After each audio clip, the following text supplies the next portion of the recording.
National security से मुतालिक अहम फैसले। नेशनल एक्शन प्लान की एपेक्स कमेटी का इजलास वज़ीर आज़म हाउस में जारी। आर्मी चीफ, वफाकी वज़रा, 4 वज़रायाल और तमाम IGs शरीक।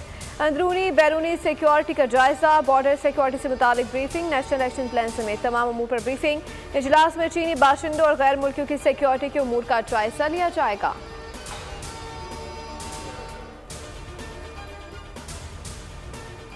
दोस्त मुल्क चीन आके हमें ये कर रहा है कि get your house in order, वरना प्रोजेक्ट जो है सीपैक का फ्यूचर इन्वेस्टमेंट्स यहां पे खतरे में है। मैं डिमांड करूंगा अपने सिपाही सालार से, जनरल आसिम मुनीर साहब से और फॉर्मेशन कमांडर साहिबान से कि immediate core commander conference, formation commanders conference इस पे बुलाई जाए।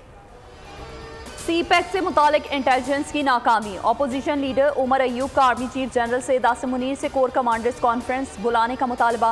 कौमी असम्बली इजलास से खिताब में बोले, सीपैक मंसूबा पाकिस्तान के लिए बहुत अहम है। सीपैक के हवाले से कहा जा रहा है कि अपना घर दुरुस्त करें, वरना सीपैक और मुस्तकबिल की सरमायाकारी खतरे में है। उमर अयूब ने एक ही जुमले में सियासी मुखालफिन की धुलाई कर दी।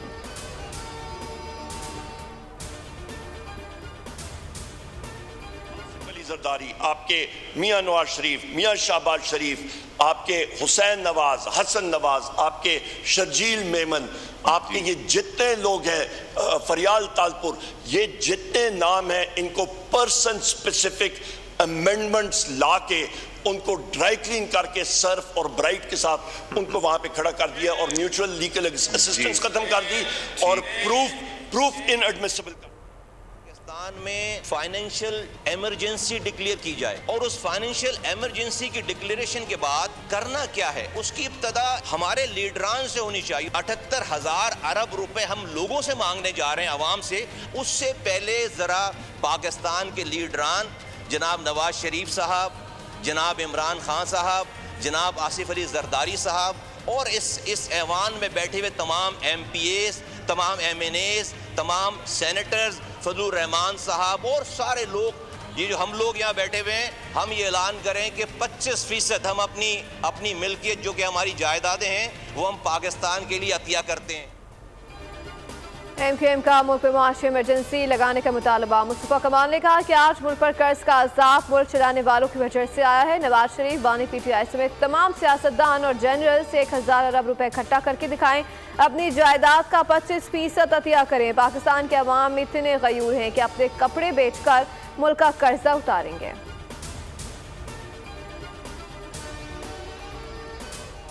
पेश आया है और एक और मॉब लिंचिंग का वाकया जिसके नतीजे में आज पूरी दुनिया में पाकिस्तान की जग हंसाई हो रही है। इस ऐवान की एक खसूसी कमेटी बनाई जाए जो इन तमाम वाकयात के मुहर्रकात का जायजा लेकर एक कौमी लाहे अमल दे। दुनिया भर में पाकिस्तान के हालात पर सवालात उठ रहे हैं। सवाल जड़ावाला, सियालकोट और लाहौर जैसे वाकयात की रोकथाम जरूरी है। गलियों में लगने वाली अदालतों को रोकना होगा। एहसन इकबाल का कौमी असम्बली में इजहार ख्याल। इस्लाम ने लाशों की बेहुरमती को मना किया है। दुनिया में हम तालीम, साइंस समेत दीगर शोबों में पीछे हैं।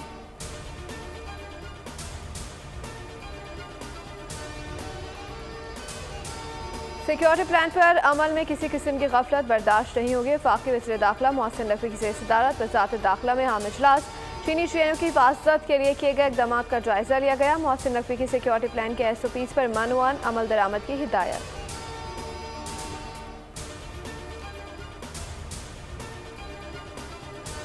क्या कब्र पर भी टैक्स लगेगा? सेनेट कायमा कमेटी इजलास में गूंज। FBI हुकाम ने कहा कि IMF 749 अशिया की टैक्स छूट खत्म कराना चाहता है।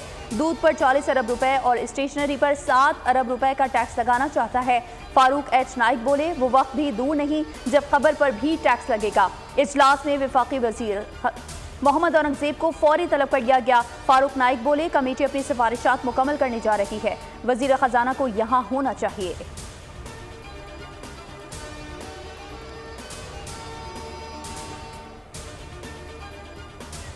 कमिश्नर जो और उसके साथ जो उसके कमीशन के लोग हैं, 4 कमिश्नर हजरात हैं, फिल्फ और मुस्ताफियों, क्योंकि उन्होंने अदालतों के सामने झूठ बोला था। इस इलेक्शन कमीशन का एक ही काम था कि वो साफ शफाफ इलेक्शन कराएं, और उसमें भी वो नाकाम हुए हैं। चीफ इलेक्शन कमिश्नर इस्तीफा दें, पाकिस्तान तहरीक-ए-इंसाफ ने मुतालबा कर दिया। पीटीआई अरकान असम्बली का उमर आयुब की क़यादत में पार्लियामेंट हाउस के बाहर एहतजाज, पुलिस ने इलेक्शन कमीशन जाने वाले रास्ते बंद कर दिए। अरकान को शारा दस्तूर पर रोक दिया गया। उमर आयुब ने कहा कि इंतखाबात में पीटीआई की 180 सीटें चोरी की गई, हमारी सीटें छीन कर फॉर्म 47 पर लोगों को लाया गया। चीफ इलेक्शन कमिश्नर और कमिश्नर अरकान फौरी मुस्ताफी हों।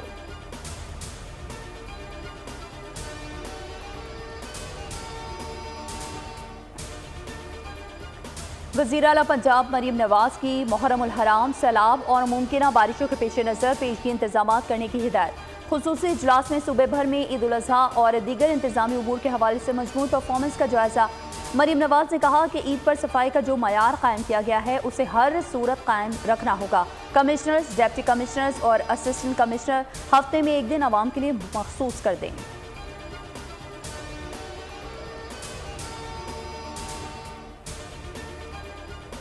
उनको चैलेंज करती हूँ कि हम तो रोज बैठते हैं ना, बैठ के आके बताते हैं हम क्या कर रहे हैं। आज तक चीफ मिनिस्टर खुद केपीके का या उसका कोई तर्जुमान या वजीर, किसी ने आपको आज तक आके बताया वो क्या कर रहे हैं? क्योंकि वो कुछ नहीं कर रहे।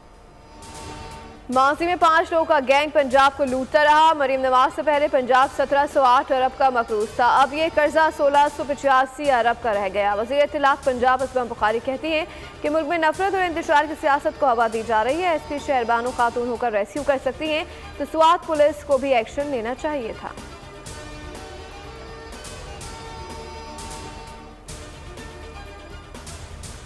हुकूमत का 7वें कौमी मालियाती कमीशन अवार्ड में तोसी का फैसला। आबादी की बुनियाद पर 82% और गुर्बत की बुनियाद पर 10.3% तकसीम।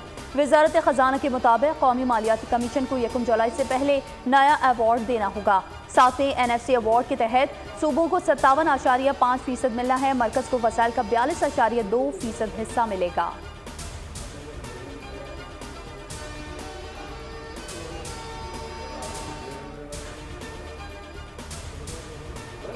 वतन के 5 बहादुर बेटे वतन पर कुर्बान। कुरम में सिक्योरिटी फोर्सेस की गाड़ी बारूदी सुरंग से टकरा गई। धमाके में जान का नजराना पेश करने वाले शहदा की तकफीन सिपाही हारून विलियम की आखिरी रस्मात अदा।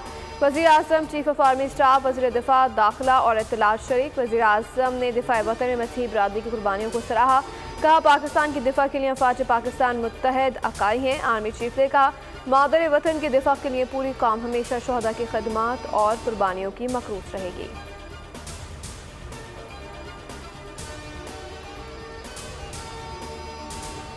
उसने कहा अब्बू के डकैतों ने गोली मार दी है मेरे भाई सरवर को, तो मेरे हाथ से पानी का गिलास गिर गया। तो वहाँ फिर पुलिस वालों ने मुझे अपने साथ लाया। सुबह काम पर गए, नाश्ता करके मेरे को बोलता नहीं दोपहर की रोटी हम दोनों माँ बेटे इकट्ठी खाएंगे।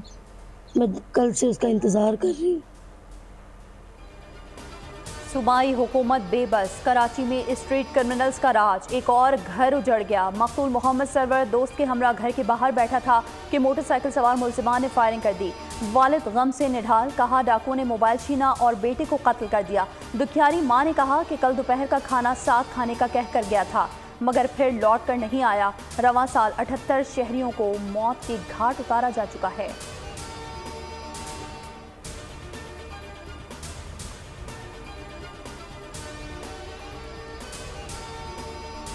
की लोड शेडिंग हो रही है, इतनी गर्मी होती है कि हमारे छोटे छोटे बच्चे परेशान होते हैं। अब आप ये बताओ पूरी रात बंदा जाके बच्चों को देखे, उसके बाद सुबह बंदा किस तरह से ऑफिस जाता है ये हमें पता है। बंदा फ्रेश नहीं हो पाता। बहुत बुरा हाल है, यहाँ कोई पूछने वाला नहीं है। अभी आप मौजूद हैं, क्या टाइम हो रहा है आप नोट कर लें।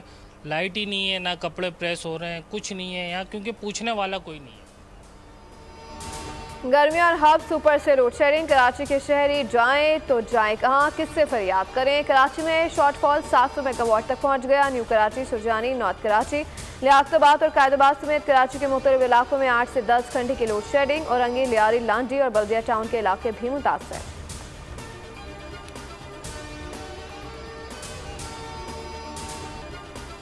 वो हब्स है कि लू की दुआ मांगते हैं लोग। कराची में समुद्री हवा बंद, हब्स और शदीद गर्मी से जीना महाल। आज शाम कराची के मज़ाफ़ाती इलाकों में गर्द आलूद हवाएं चलने और हल्की बारिश का इम्कान। 5 जुलाई से कराची में मानसून बारिशों का आगाज होगा। रवां साल मामूल से ज़्यादा बारिशें मुतवक्के हैं।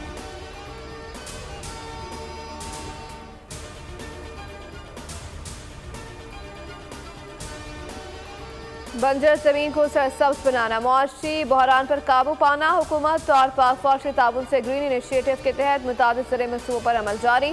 70 लाख हेक्टेयर से जायद गैर काश्तदा अराज़ी को इस्तेमाल के काबिल बनाया गया। मुल्की और गैर मुल्की सरमायाकारों का इत्मीनान का इज़हार, मुख्तलिफ मुआहदों पर दस्तखत कर दिए।